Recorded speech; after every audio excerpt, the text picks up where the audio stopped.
Philip Mandelbaum here, back with Customer Engagement Insider, and I'm really excited. I have my friend JP Kingsbury, Director of Growth and Retention at Exiger. Exiger is a leader in ESG, cyber and financial crime, and third-party and supply chain management.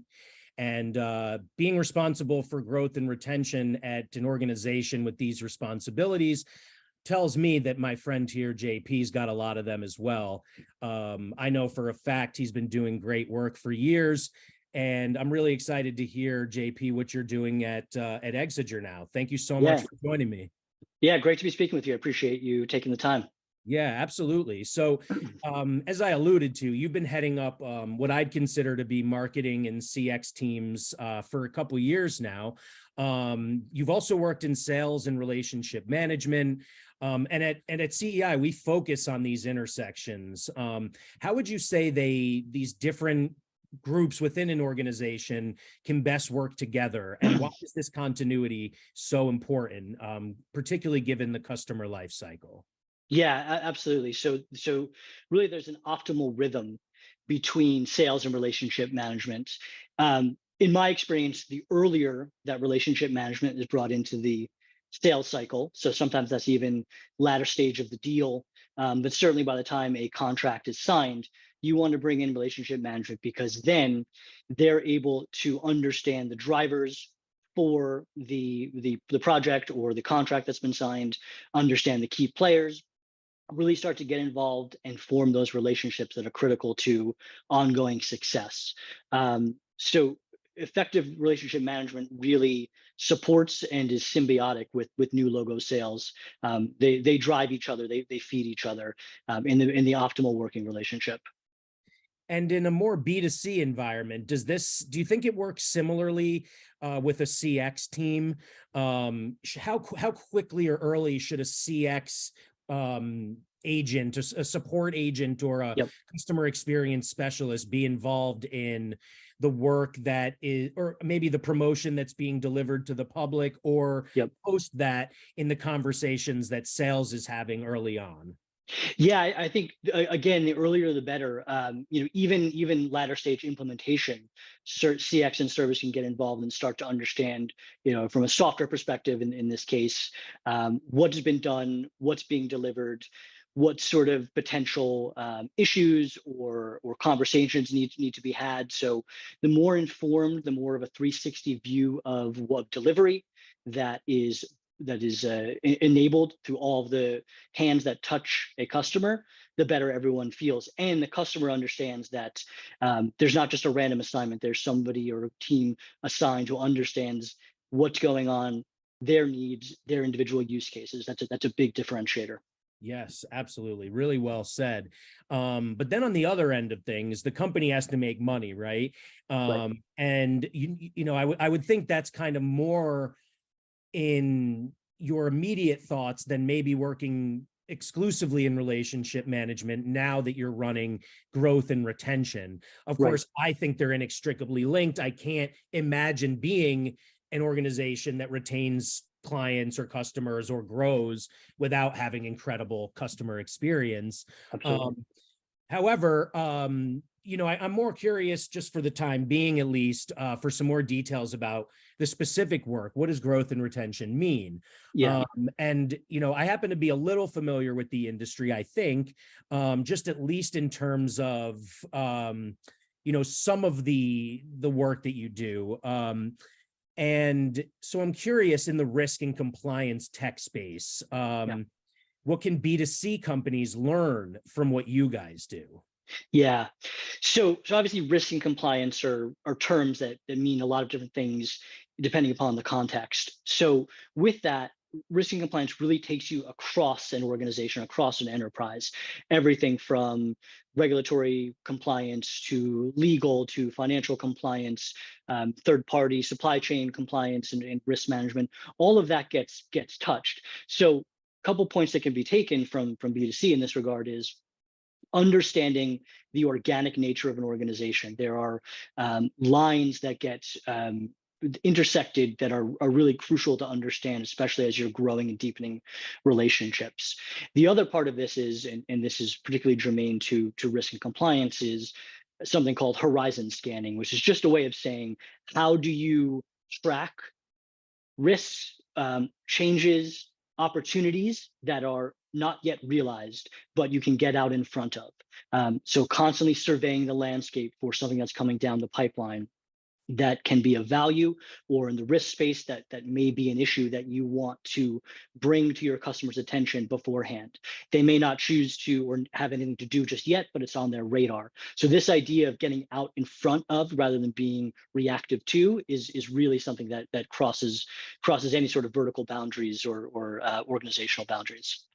Yes, absolutely. We talk a lot here about predictive marketing, for instance, Yes. being able to better empathize and better personalize because you know more. Yes.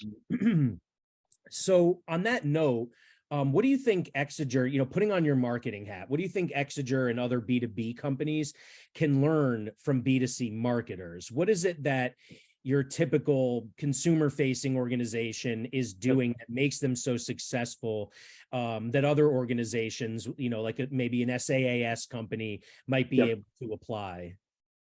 Yeah, I mean, a lot of it comes down to expertise and being considered consultants in the marketplace. So rather than being sold a product or service, focusing on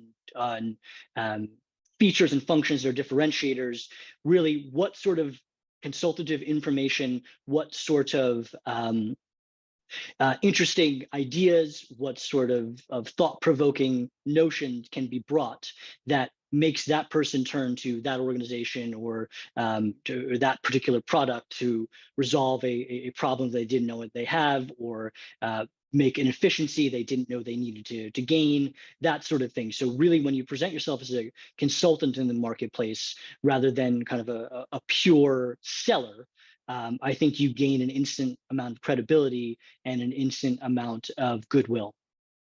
Absolutely. And that's always what I've recommended to any clients that I've had in my consultants work or freelance work is Yeah.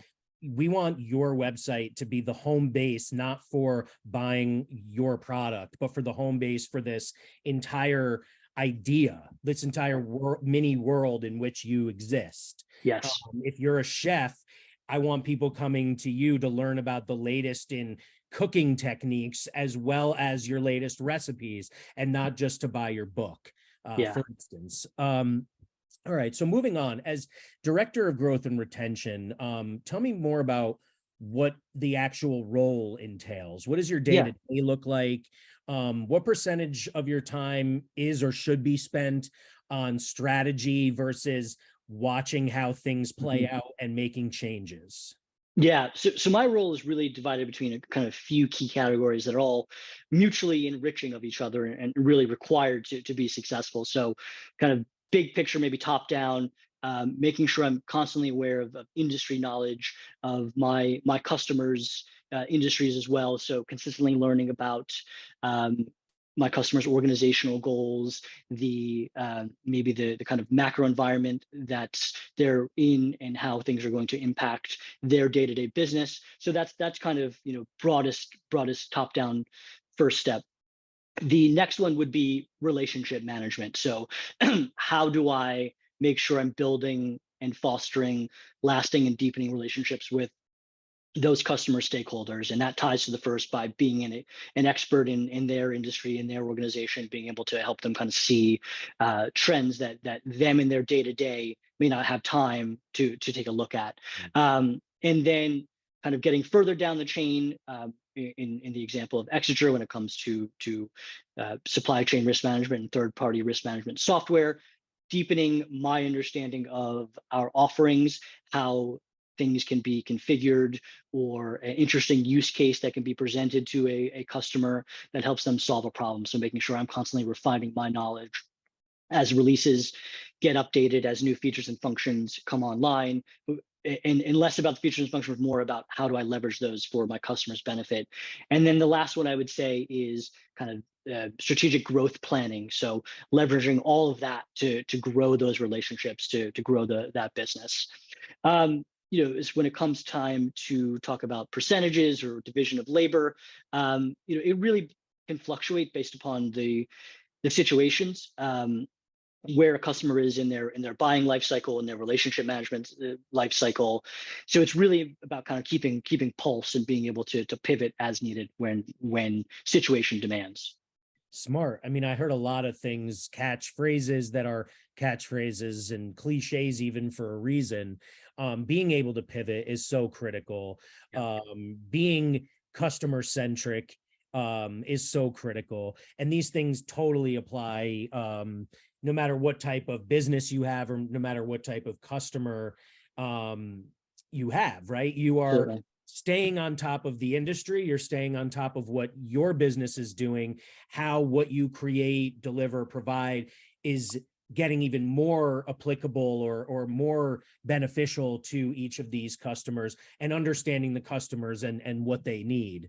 Absolutely. That Well said. note, how do growth and retention strategies work together? Yeah. And what roles do the various groups play, like digital marketing, sales, and CX? Yeah. Yeah. So, if your daily delivery of whatever your product or service is meets and exceeds the expectations of your customers, then retention really should be a foregone conclusion. You never want to take anything for granted, but if you're delivering day to day, if you're communicating day to day, when it comes time for renewal, that really should be an easy conversation to have. Um, and so when you're maintaining those relationships, when you're growing those relationships, you're not taken aback by something that may change, or a drastic shift in a customer's business that's going to impact your relationship, your contract. So that really gets solidified. I would say growth really is truly a team effort. So the account management team or the CX team may own sort of the day-to-day relationships and the kind of moments of truth, so to speak, with the customer. Leveraging an organization's marketing expertise, product expertise, that really comes into play when you are broadening and deepening these relationships, because you're pulling from that collective pool of knowledge and experience. So everyone's got a part to play. Even if the account management team may be the face of it, the source of that knowledge is collective. Mm.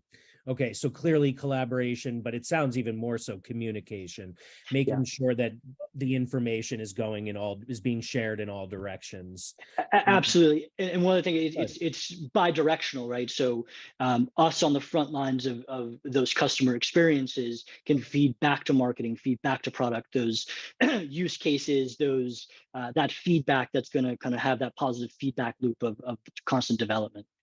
Absolutely. And I suspect that some of what's been said leads into your answer to the next question. But I think you learn a lot about how to attract and convert new customers or Yep. potential customers from your existing ones. But I Absolutely. suspect that there's more to it. So what are your top tips for Yeah. attracting and converting leads?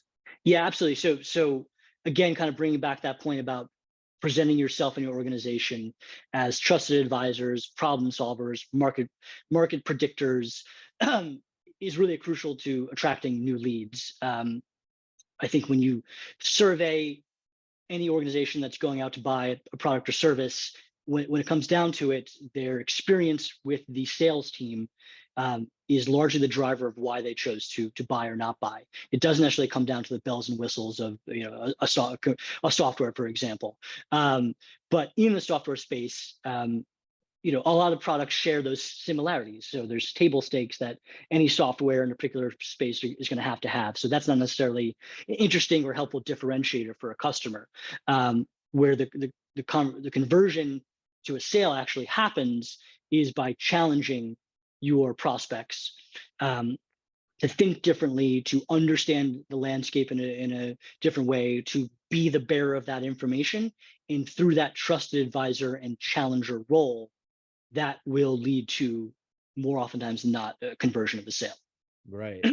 Yeah, and certainly trust and authenticity and Absolutely. consistency. These are other terms that we use a lot around here. Yeah. So I'm going to stick with this theme for the rest of it, I think. So regarding the customer and developing and maintaining these relationships, how important is personalization? And what does personalization actually mean to you? Because I think what is personalization today is not what personalization was back in the day. What people have come to expect from us, from their favorite brands, is different.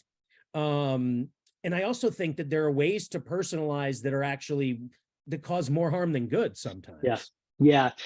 So kind of that term personalization, I immediately maybe convert it within the confines or context of a software as a service solution where you have two terms that get used interchangeably but mistakenly, which is configuration versus customization. So I think of customization as what you're referring to as personalization.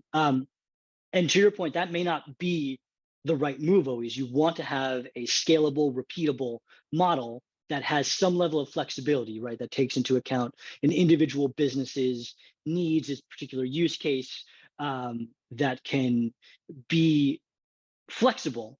But you also want to have something that is not bespoke each time.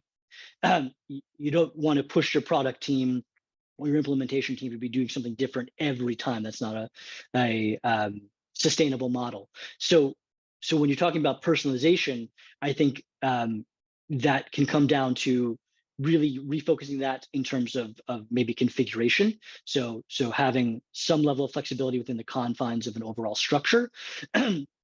Personalization can also mean how you approach a relationship.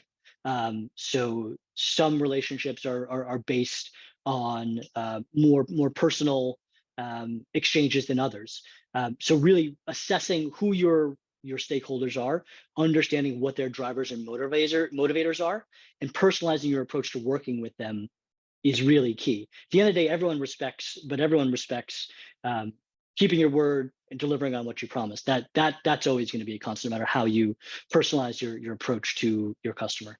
So yeah, and when it comes to digital marketing, nowadays, like I was, implying, I guess, that you can't just say, "Hey, Jim," and consider that to be a personalized experience. Right.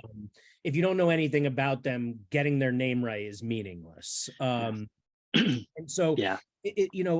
that's why today we say that you can't just personalize. You need to also be true to yourself and true to them.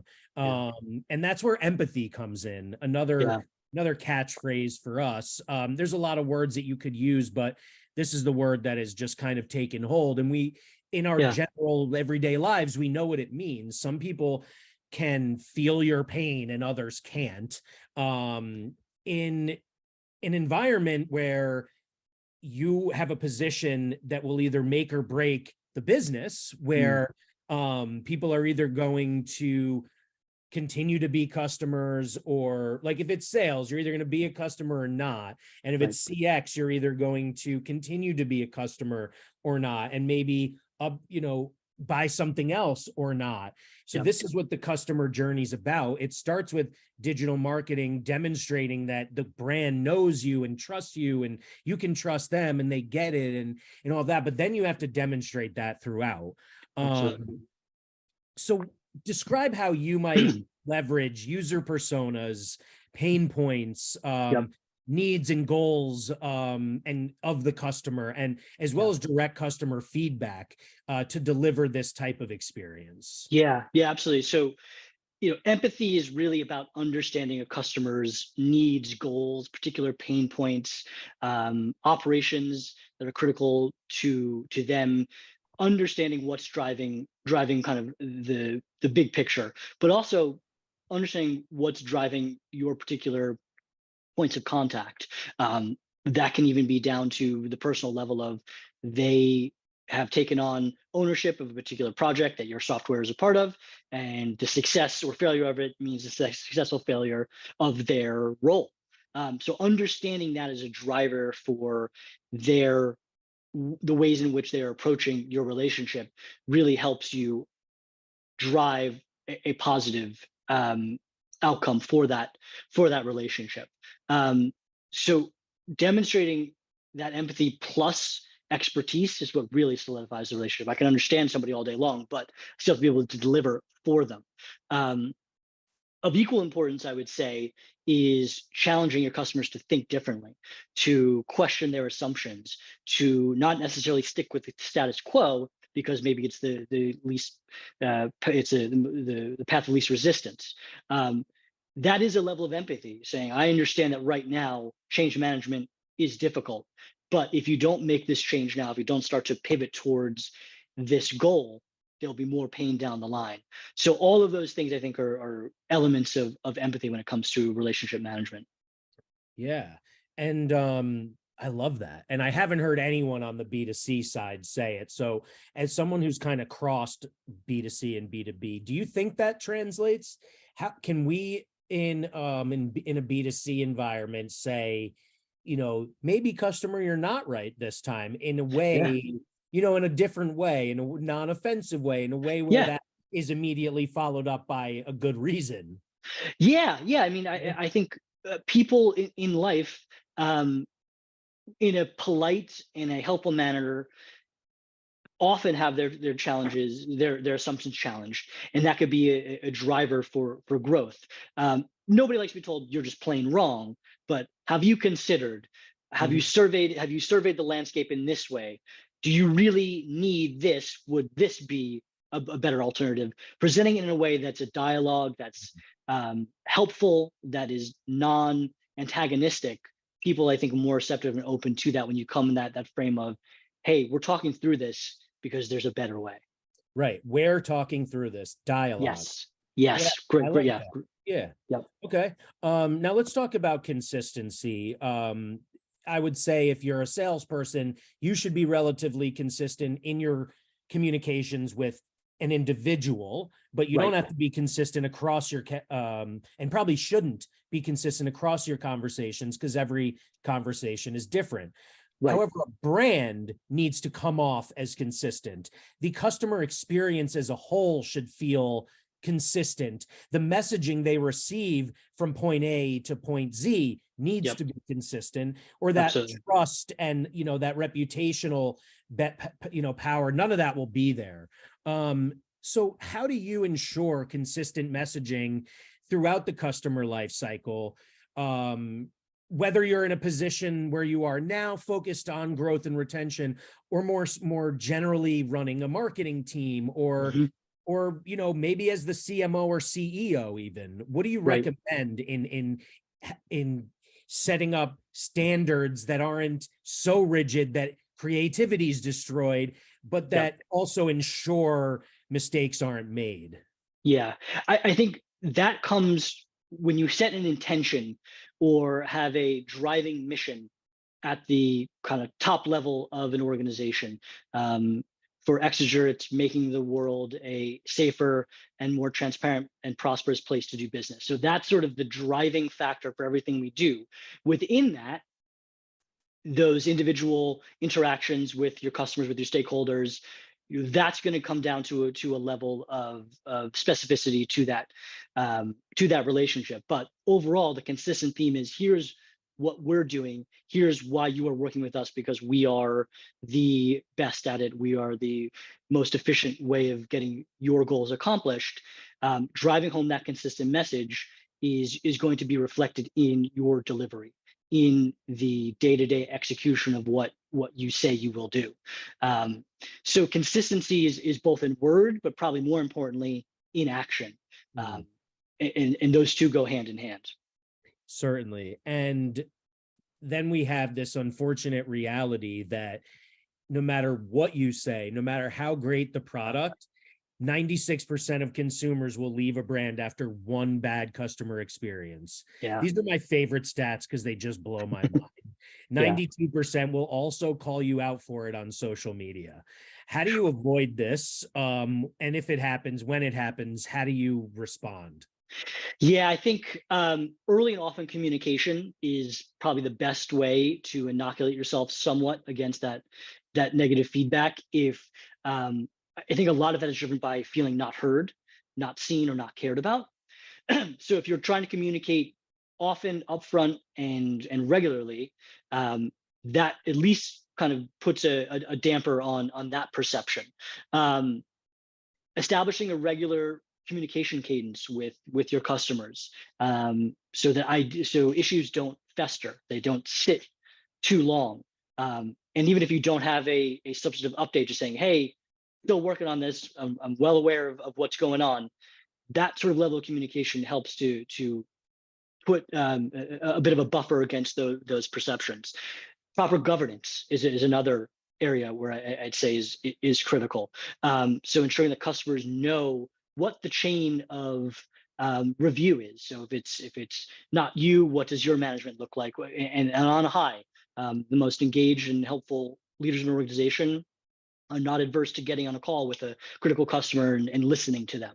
So making sure that's communicated and saying, yes, there is a path of escalation should you need it, but more importantly, there's a path of knowledge and awareness, so that yes, management is aware of this and everyone is all hands on deck to try to resolve an issue or get out in front of one. I love that. And let's say that, the other thing I love is the rare brand that not only when it does happen, the last part of it, like you do everything right, you still get called out on social media. The companies that run for it, those aren't the ones that I'm about to talk about. There are some that go out of their way and actually turn it around and say, look what we've done. We took this customer feedback and actually made this change. Thoughts on that? Yeah, I think that's the sign of a healthy organization that's not afraid of criticism.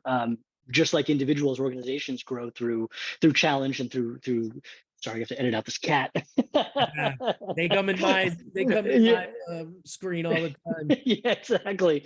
But showing a willingness to confront that is a sign of comfort and confidence in your brand and your product and your service, and that will lead people to view you in a different light. I think consumers and customers are understanding that sometimes in the course of being human, things happen. That's not the issue. It's how is it addressed and how is it prevented in the future. That's where the difference really comes into play. Awesome. Yeah. And I would say that the customer centricity has kind of been an underlying theme for all of this, and as well it should be. And I honestly think that the best way to demonstrate that is being true to yourselves too. I love the way you describe that. A company owning their mistakes is a company that is confident in what they do. It's exactly like you would think of as an individual.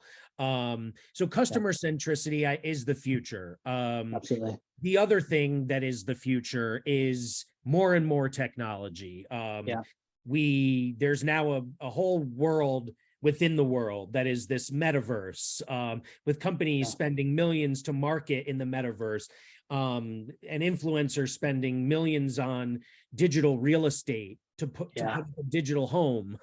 And I don't mean to laugh at that. I'm not there yet, but I understand that a lot of people are. So any brand that's innovative enough to jump in now is probably a smarter brand. Except that not every brand belongs there. So knowing yourself is also a big part of it. I say all of this just to create a context, though. I'm not really interested in what Exiger's metaverse strategy is.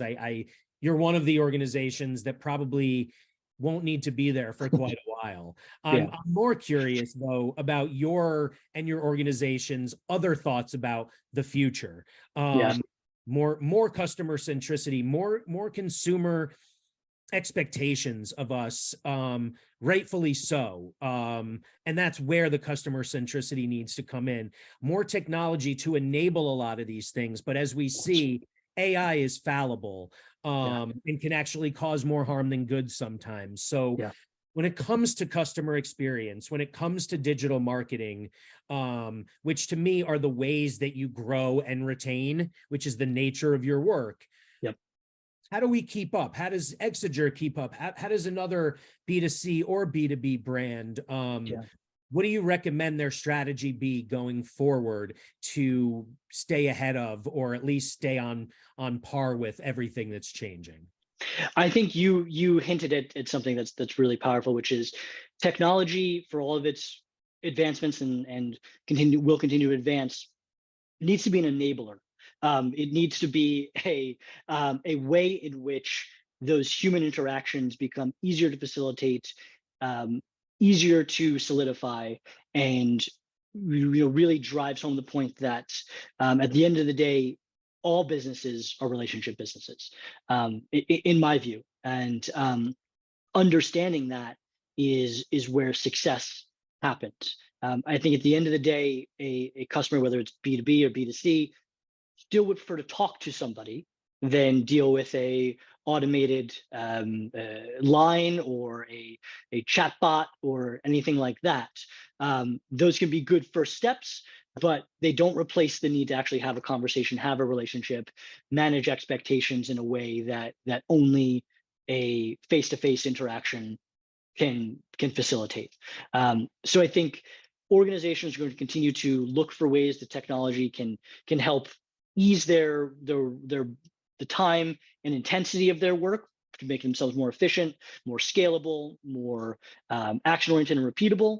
But people are still going to be the driver. All right. Thank you so much, JP. I Yeah, really appreciate the time. yeah. Thank you, Phil. Talk to you soon.